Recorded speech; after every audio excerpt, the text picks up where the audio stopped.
တိခဏတော်မူပြီးအသာအရာရှောင်းတိန်လိုက်တယ်ဗျ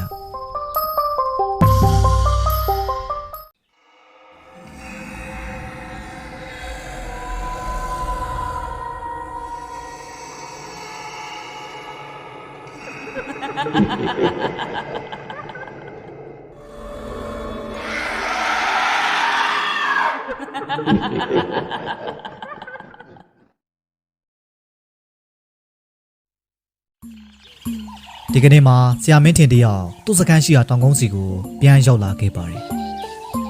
ရောက်လာတာနဲ့မင်းနိုင်နဲ့ဘာဆိုင်တို့ကဆရာကြီးကိုခရီးဥကြိုပြုပြီးရေခတ်တိုက်သူကတိုက်ရက်ခတ်ပေးတဲ့သူကခတ်ပေးနဲ့ပြုစုပေးနေခဲ့ကြတယ်ဗျ။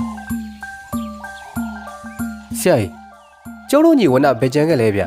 ။ဆရာကြီးနဲ့တခါတည်းပါမလာပါလား။အေးဟုတ်တယ်မင်းနိုင်မင်းတို့ညီဝနကောင်းမှုပြုပြီးတရဝရကိုကဲတင်လင်းပြပေးဖို့သူ့နေရာအမှန်မှာကြံနေခဲ့ပြီပေါ့ငါ့ကိုလာအကူကြီးတောင်းတဲ့ရွာမှာပဲဖုန်းကြီးဝက်ပြီးကြံခဲ့တာငါအတွေးတွေအမှန်တကယ်ဖြစ်လာခဲ့ပြီပေါ့ကွာဟုတ်လားဆရာကြီးကြားရတာဝမ်းသာပါတယ်ဗျာဒါပေမဲ့၄နှစ်လောက်အတူတူပညာစီးပူးခဲ့ပြီးမှအခုလိုခွဲခွာရတာဆိုတော့စိတ်ထဲတော့မကောင်းဘူးဗျဆိုပေမဲ့လည်းတရဏအကျိုးကိုသိဖို့မဲ့လူဆိုတော့ကျွန်တော်တို့ဂုံယူပြီးတာတို့ခေါ်ပေးရမှာပေါ့ဆရာကြီးရဲ့ဒါနဲ့ဝနကဘလို့စိတ်ကူပေါက်ပြီးဖုန်းကြီးဝှစ်ချင်သွားတာတော့မြတ်ဆရာကြီးအပန်းမကြည့်ကျွန်တော်တို့ကိုနည်းနည်းလောက်ပြောပြပေးပါဦးအေးပြောမယ်ဆိုရင်တော့အဲ့ညကငါတို့နှစ်ယောက်အဲ့ဒီရွာရဲ့ရွာနောက်ဖြတ်မှာကြုံရရနေစမှာပဲအဲ့ဒီလိုအစချီကဆရာမင်းထင်ကသူတို့ဆရာတပည့်တွေအခက်အခဲရှိနေတဲ့ရွာရောက်သွားပြီးတဲ့နောက်ပိတ်တာနဲ့ကြုံခဲ့ရဖို့ဘာကျန်းတို့အောက်လန်းအုပ်စုနဲ့တိုက်ခိုက်ခဲ့ရဖို့နောက်ဆုံးပိတ်တာကြီးရဲ့ဖြည့်ချောင်းကုံစရာဆရာတော်ကြီးရဲ့စုံမဩဝါဒကြောင့်သာသနာကိုကြီးညိုစေအလွန်ဖြစ်ပြီးသာသနာပေါင်းနဲ့ဝင်သွားတဲ့ဝနအကြောင်းကိုပါဖြစ်ကြောင်းကုန်စင်ပြောပြလိုက်တယ်ဗျ။ဩအဲ့လိုလားဒါနဲ့နေပါအောင်ဆရာကြီးအဲ့ဒီအောက်လန်းဆရာကိုကျွန်တော်ဝါကြီးတော်ထဲမှာဂါထာနဲ့ချုပ်ထားပေးပါပြီဘလို့လုပ်ပြီးတော့အဲ့ဒီရွာကိုရောက်နေတာလဲဗျ။ပြီးတော့ဟိုတခါတုန်းကလည်းပတ်ဆိုင်တို့နဲ့ဂူတကူထဲမှာတွေ့သေးတယ်လို့ပြောသေးတယ်မင်းဖက်တာအဲ့ဒီအောက်လန်းဆရာအစ်စ်မဟုတ်လို့ပေါ့ကွာကိုဘွားလည်းဖြစ်နိုင်တယ်လေဒီအောက်လန်းဆရာကတိတ်လျှော့တတ်လို့မရဘူးကွာဒါရီလုံးနေတာသူတယောက်တည်းလည်းမဖြစ်နိုင်ဘူးနောက်ွယ်ကနေသူ့ကိုစိတ်ခိုင်းနေသူဒါမှမဟုတ်သူတို့မှအဖွဲ့တစ်ခုခုရှိနေပုံပဲမင်းတို့နှစ်ယောက်လည်းသွားသတိလာသတိနဲ့သွားရင်လာရင်ကျူးဆိုင်သွားကြဟုတ်ကဲ့ပါဆရာကြီးတတိထားပါမယ်ဗျကြော်ရင်တော့ကျွန်တော်တို့ညီလေးစီကိုအလဲသွားလိုက်ပါဦးမယ်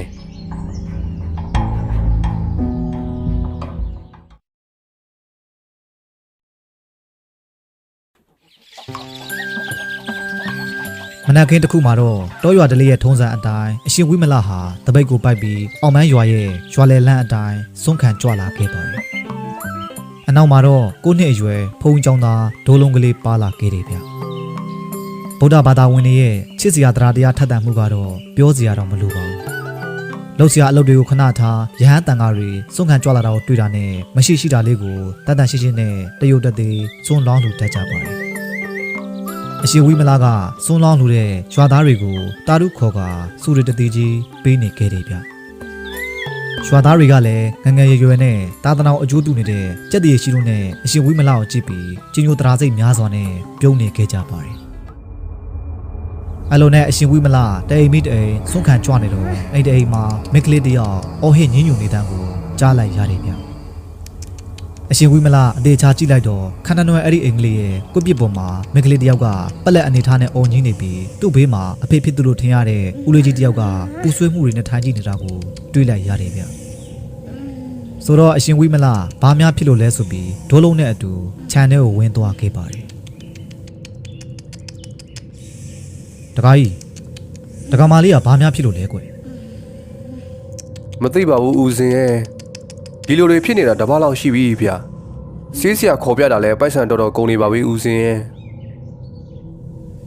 အရှင်ဝိမလမိန်းကလေးရဲ့မျက်လုံးကိုအသေးချာကြည့်လိုက်တော့ကလေးမလေးရဲ့မျက်အိမ်ကတာမန်ထပ်ပိုးကျက်ပြီးအထဲမှာမကောင်းဆိုးအငွေ့သက်တွေရှိနေတာကိုမြင်လိုက်ရပါတယ်အဲဒီနောက်အရှင်ဝိမလကဒိုးလုံးလေးကိုကြောင်းအရင်ပြန်နှင်းမှုမိန်ခဲ့လိုက်တယ်ဗျတကားရဲ့အိမ်မှာဘုရားရှင်ရှိတယ်မလားတကားမလေးကိုအဲ့နေရာခေါ်သွားလိုက်ပါနော်တင်မအပေါ်ကိုကြွပါဗျာဘုရားကန်းရှိရောက်တော့အရှင်ဝိမလကညင်းညူးနေတဲ့အဲ့ချီရဲ့မြဝန်းကိုမျက်လုံးချင်းထပ်ဆန်းကြည့်လိုက်ပါတယ်အ အရှင်ဝိမလာရဲ့မျက်လုံးတော်အစွမ်းကြောင့်အဲ့ချီရဲ့မျက်လုံးကတာမန်လူပုံစံပြန်ဖြစ်သွားခဲ့တယ်ဗျဒါပေမဲ့ညီတာကတော့ညင်းညူနေထုံးပါပဲယဟန်တို့မြည်သည်အမျိုးသမီးရဲ့အသားကိုထိလို့မရတာကြောင့်အရှင်ဝိမလာကဂါရာရွတ်ပြီးအစွမ်းနဲ့ဥပပေးနေခဲ့တယ်အဲ့အချိန်အိမ်ရှိကိုလူ2ယောက်ရောက်လာခဲ့တယ်ဗျဦးလေးစေးစရာခေါ်လာပြီနော်အိမ်မောမလားဟေးအေးအောင်ချမ်းအော်ဆရာတွေလာပါဗျအိမ်ပေါ်မှာဒီရွာရဲ့ဦးစင်လည်းရောက်နေတယ်ဗျဥပေါကျိုင်းဆရာဒေဝလို့ခေါ်လိုက်တဲ့သူကအသက်50ဝန်းကျင်မုတ်စိမ်မွေးရှိရှိနှကန်းမွေးရှိရှိနဲ့မျက်နှာခက်ထထန်အနေထားရှိပြီးတောင်ဝေးတစ်ချောင်းကိုင်ကဘိုးတော်တယောက်အတွင်းနဲ့တူးနေခဲ့တယ်ဗျအဲ့ဒီသူကအိပ်ပေါဝါကနေဦးစင်းကိုမြင်လိုက်တာနဲ့မျက်နှာတစ်ချက်ပြတ်သွားပြီးနောက်ကိုပြန်လှည့်သွားခဲ့ပါတယ်ပြီးတော့သူ့မှာအခြားအရေးကြီးကိစ္စရှိသေးလို့ဆိုပြီးနောက်နေ့မှပြန်လာခဲ့မယ်လို့ပြောကခြံထဲမှာတန်းထွက်သွားခဲ့တယ်ဗျဒီစရာဘာလဲကွာသူပဲဒီငိုသွားမယ်လို့ခဏခဏပြောပြီးတော့ကဲပါအောင်ချမ်းရဲ့ကူညီပေးလို့ကျေးဇူးနော်အိမ်ပေါ်မှာရွာဦးเจ้าကဦးစင်းလေးရောက်နေတယ်ဦးစင်းလေးကုပေးနေလို့မင်းကြီးမတော့တော်တော်သက်သာနေပြီဟဲ့ရဲ့ဟုတ်လားဗျဒါဆိုကျွန်တော်လည်းဝိုင်းကူညီပေးလို့ရအောင်လာခင်ပြီအရှင်ဝိမလာကတော့အခုနဆေးဆရာလို့ခေါ်တဲ့လူကြီးခြံထဲဝင်လာကြတဲ့ကဒီပုဂ္ဂိုလ်ကဘာလဲဆိုတာရိတ်စားမိနေခဲ့ပါတယ်ဒါပေမဲ့ဘာမှပြောမနေတော့ပဲတောက်ရီအိုးကနေရေတစ်ခွက်ယူခိုင်းခဲ့ကအဆိုပါရေကိုစေးတစ်ဖွဲဖြစ်ဖို့အရှင်ဝိမလာဂါရာယူနေခဲ့တယ်ဗျအဲဒီနောက်ခဏကြာတော့အဆိုပါရေမန်းကိုဥပေါကျိုင်းအားသမီးဖြစ်သူကိုတိုက်ခိုင်းခဲ့ပါတယ်ရေမန်းတိုက်ပြီးတဲ့နောက်အင်းချစ်ဆိုတဲ့မိန်းကလေးငြိမ်ကျသွားခဲ့တယ်ဗျဒါပေမဲ့ခဏကြာတော့အင်းချစ်ချောင်းတွေဆိုးလာပြီးအန်ချင်းလာလို့အန်ချလိုက်တော့တွေးခဲ့တဲ့အများကြီးပါဇက်ထဲမှာထွက်လာတာကိုအားလုံးတွေးလိုက်ရပါတယ်အတော်များများအန်ချပြီးတဲ့နောက်အိတ်ချစ်မောပန်းစွာနဲ့အိပ်ပျော်သွားခဲ့တိုးတယ်ဗျအစစ်စရာဒီလိုလာတာဘယ်နှကောက်ရှိပြီလဲတခါကြီးအစီကဘယ်ကလာတာလဲလာတာဒီအချိန်နဲ့ဆိုရင်3កောင်းရှိပြီဗျသူရောက်လာတော့သမီးလေးကပုံမှန်လူတိုင်းပဲဒါပေမဲ့ဆေးဆရာပြန်သွားလို့2ရက်လောက်ကြာရင်သမီးလေးယောဂကပြန်ထပြန်ရောဦးစင်းရဲ့သူဘယ်ကလာတယ်ဆိုတာတော့အောင်ချမ်းပဲသိလိမ့်မယ်သူ့ဇာတိကိုတော့တေချာတိကျမသိဘူးဗျဒါပေမဲ့တပြည့်တော့နွားချောင်းသွားရင်တော့တင်းချိုင်းသားမှာသူ့ကိုတွေ့နေလို့စကားဆက်ကြည့်လိုက်တော့မှသူ့ကိုဆေးဆရာမှန်သိလိုက်ရတာဒါနဲ့ညီမလေးအင်ချင်နေမကောင်းတာတီးတော့တပည့်တော်လည်းအိတ်ဆရာကိုဒီကိုပင့်လာခဲ့တာပါပဲဖြစ်တတ်ပါတယ်လေထားပါတက္ကမလေးကခဏကြာရင်ပြန်တရိယာလာပြီးတော့နေကောင်းသွားလိမ့်မယ်ပြီးတော့မနက်ဖြန်ကြာရင်သူ့ကိုကျောင်းမှာသီလလာယူခိုင်းလိုက်ဦးစင်းသူဘာမှထက်မဖြစ်အောင်အဆောင်ပေးလိုက်မယ်အခုတော့ဦးစင်းကျောင်းကိုပြန်ကြွလာဦးမယ်တခါကြီးအလုံးနဲ့အရှင်ဝိမလာဝေဒနာရှင်အိမ်ကနေပြန်ကြွလာတော့ရွာလယ်လန်းမှာအခုနတွေ့လိုက်ရတဲ့ဆရာဒီဝါလို့ခေါ်တဲ့လူကြီးကိုလှမ်းမြင်လိုက်ရပါတယ်အရှင်ဝိမလာတီတီငိမ့်ငိမ့်နဲ့တိတ်ခါဖုံးနဲ့အညီလမ်းရှောင်နေတော့ဆရာဒီဝါကဦးစင်းကိုစူးစူးရဲရဲကြည့်နေခဲ့တယ်ဗျထူးဆန်းစွာနဲ့ရွာလန်းတစ်ချောင်းလုံးမှာလူတွေအပြင်ခွေးတကောင်ကြောင်တမိမှတော့ရှိမနေခဲ့ပါဘူး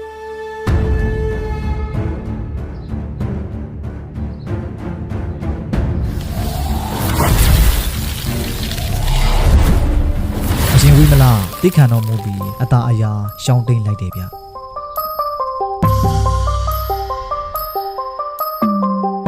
အိုင်နောက်ဦးဒီဝါကသူ့လက်ထက်ကတောင်ဝေးကိုမွေအဖြစ်အသွင်ပြောင်းမှာအရှင်ဝိမလာကိုလိုက်ကြိုက်တက်ခိုင်းခဲ့ပါတယ်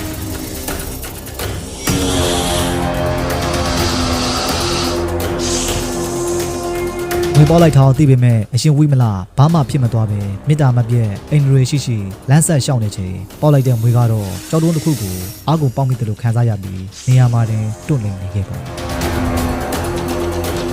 ဦးဒေဝါတယောက်သူမွေနဲ့တိုက်ထားတော့အရှင်ဝိမလာဘာဖြစ်မသွားတော့ကြည့်ရင်အံ့ဩမြင့်တက်နေခဲ့ပါတယ်အိုင်နောက်သူဒီဦးစင်းကိုစောင့်ကြည့်အောင်မဲဆိုပြီးရွာခဏအမောင်ချထားတဲ့ဂါရာကိုပြန်ရုပ်သိမ်းတာနေရာမှာထွက်သွားခဲ့တော့တယ်ဗျ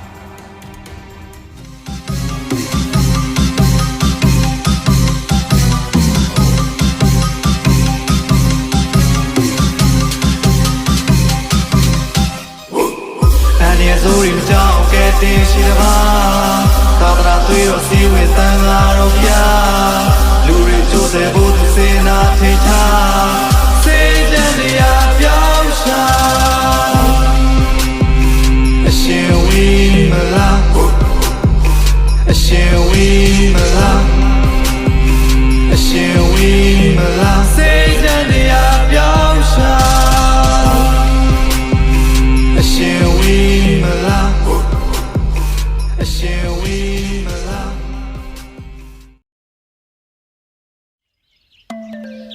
နေ့မှာတော့အရှင်ဝိမလဟာရခိုင်ရိုးမတော်တဲ့ကိုတွားပြီးလူချင်းတဲ့ဆေးမြစ်တွေရှာဖို့နဲ့အေးစစ်စစ်တရားအထုတ်နိုင်ဖို့အတွက်ချောင်းထိုင်ဆရာတော်စီရက်အနှဲငယ်တွားခွင့်ပြုဖို့ခွင့်တောင်းပြီးခရီးထွက်လာခဲ့ပါတယ်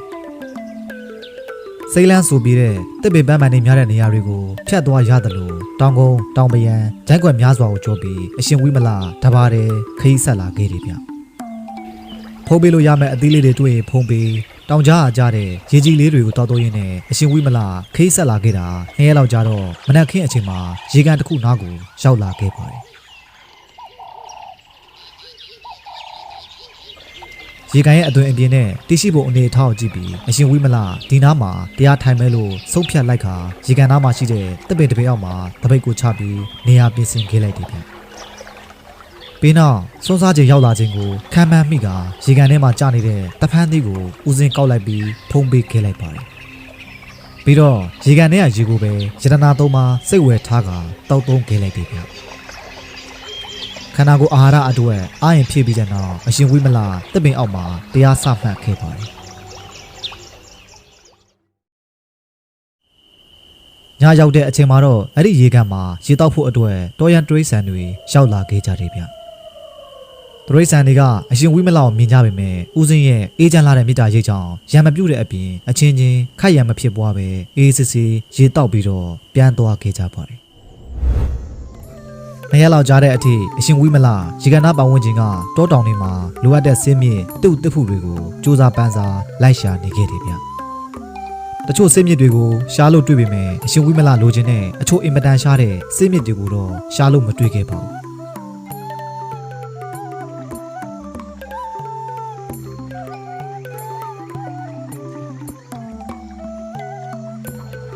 တနေ့မနက်ခင်းတစ်ခုမှာအရှင်ဝိမလတည်တည်တွေဖုံးပေးပြီးတဲ့နောက်တောက်တော်ကြီးအတွက်ရေကန်အဆက်မှာရေခတ်ချိန်ရေကန်အလယ်မှာရေလုံးကြီးတွေပွက်လာတာကိုတွေးလိုက်ရတယ်။ဦးစင်းအတော်ကြာအောင်မင်းသက်ငေးကြည့်နေချိန်အဆိုပါရေကန်ထဲမှာငကားကြီးတစ်ကောင်ပေါ်ထွက်လာခဲ့တယ်။ငကားကြီးကသူ့အိယာမှနိုးလာချိန်နီရဲရဲနဲ့ထိုးစမ်းတဲ့လူတစ်ယောက်ကိုတွေးလိုက်ရတာကြောင့်သူ့နေရာကိုလာရဲရလားဆိုပြီးဒေါသတအားထွက်သွားခဲ့တယ်။ဒါကြောင့်ဦးစင်းကိုအပြတ်ရှင်းပြီးအစာအဖြစ်စားဖို့ငကားကြီးဦးစင်းအနောက်ကတ်လာချိန်အတန်အကျဲကြီးတစ်ခုမြေခီးလာပြီးတောကြီးတစ်ခုလုံးလှုပ်ခါသွားခဲ့ပါတယ်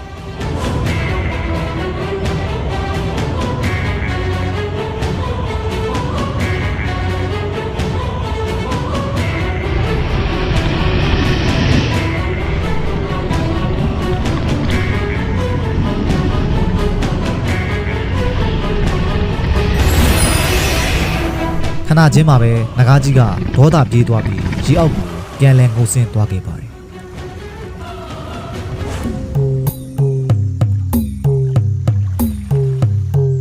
ဘာများဖြစ်သွားသေးလဲရှင်ဗျာ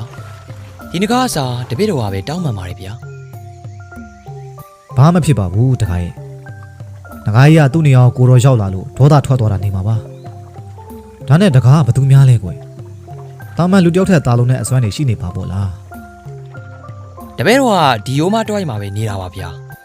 ကျင်းစင်တစ်ခုအတွက်ဒီဘက်ကိုလာတော့ငကားအော်တန်ကြားလို့ဒီကိုရောက်လာတာပါနာမည်ကတိတ်တလို့ခေါ်ပါတယ်ဗျာဒါနဲ့အရှင်ဖေကဘလို့ဖြစ်လို့ဒီတော်တွေကိုရောက်နေရလေဗျာကိုတော်ကဒီတော်တွေကိုအေးချမ်းချမ်းတရားလာအထုတ်ရင်းနဲ့နာမကျန်းဖြစ်နေတဲ့သူတွေအတွက်လိုအပ်တဲ့စိတ်မီလေးတွေလာရှာတာပါကိုတော်ဘွဲ့အမိကအရှင်ဝိမလလို့မြည်ပါတယ်လိုအပ်တဲ့စိတ်မီလေးတွေရရင်တော့ကိုတော်ရွာဖုံးကြောင်းပြန်ကြွားတော့မှာပါဩစေးမြစ်ဆိုရင်တော့တပည့်တော်ကုသိုလ်ပြုနိုင်ပါလေဗျာပြောပြီးခဏကြာတော့ဇော်ကြီးတိတ်တာကသူ့လက်တစ်ဖက်ကိုတောင်းဝေးနဲ့ဝေးရန်လိုက်ချိန်သူ့လက်ထဲမှာအထုပ်တစ်ထုပ်ပေါ်လာခဲ့ပါတယ်ဒီလူလေးကိုလက်ခံပေးပါဗျာဒီစေးမြစ်တွေကဒီတော်ထဲမှာတော်ရုံရှာဖို့မလွယ်ဘူးစေးမြစ်အစုံပါတော့အရှင်ဘုရားအလိုရှိတယ်လို့အသုံးပြုနိုင်ပါလေဗျာဒီလိုဆိုပိုးကောင်းတာပေါ့တခါရဲ့စေးမြစ်အတွေ့ရောအခုနငကားရန်ကနေကာကွယ်တဲ့အတွေ့ရောတကားကိုကိုတော်ကျေးဇူးတင်ပါတယ်နော်ရပါတယ်ဗျာအခုနကငကားကလေတော်ရုံဆိုစိတ်မဆိုးတဲ့နန်းငကားပါဗျာသူအဲ့ချင်မို့တူနဲ့နိုးလာတာနဲ့မမြင်ဘူးတဲ့အရာကိုမြင်လိုက်ရလို့ဒေါသထွက်သွားတာပါဒီငကားကတပည့်တော်ရဲ့တပည့်9ယောက်တည်းကတယောက်အပါဝင်ပါဗျာ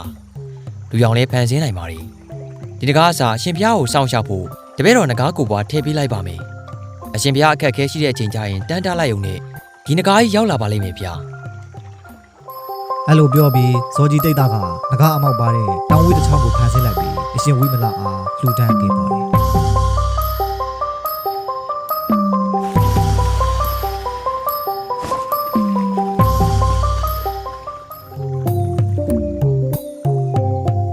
ကျေးဇူးပါပဲတခါကြီးဒီလိုဆိုလိုချင်တဲ့စိတ်မြစ်တွေလည်းရပြီဆိုတော့ကိုတော့ညနေလောက်ကျရင်ရွာเจ้าအောင်ပြန်ကြောက်ပါတော့မယ် မဖြစ်သေးဘူးရှင်ဗျာအရှင်ဗျာခြေရင်ကြွလို့ရှိရင်ဒီယုံမတော်တွေကနေနေရဝင်းကျင်လောက်မှအပြင်ကိုရောက်လိမ့်မယ်ဗျာမနေ့ပြန်ကလာချက်မဲ့ညဗျာလာချက်တဲ့ညမျိုးဆိုရင်စိုးသွမ်းနဲ့တားရဲ့လိမ့်ဆန်ပြင်တော်သေးရဲ့နဲ့စုံကဝေအမျိုးမျိုးကိုမြူတတ်ကြပါတယ်ဗျာဒီတော့မနေ့ပြန်ညမှာအရှင်ဗျာတော်တွေကမထွက်နိုင်ရင်အနေအများကြီးတွေ့နိုင်တယ်ဒီအတွက်အရှင်ဘုရားသတင်းသုံးနေတဲ့နေရာကိုတပည့်တော်ဒီနေ့ပဲကောင်းငင်ခီးနဲ့လိုက်ဖို့ပြရစီဗျာအဲ့တော့ဇော်ကြီးတိတ်သားကနောက်ကနေပြန်တန်းလျက်အရှင်ဝိမလကတပိတ်တွေလွယ်တောင်ဝေးကြီးကန်လေးရဲ့ဇော်ကြီးလိုက်ဖို့တဲ့ကောင်းငင်ရင်ကိုစီးပြီးအောင်မရွာကျောင်းစီကိုပြန်ကြွလာခဲ့ပါတော့တယ်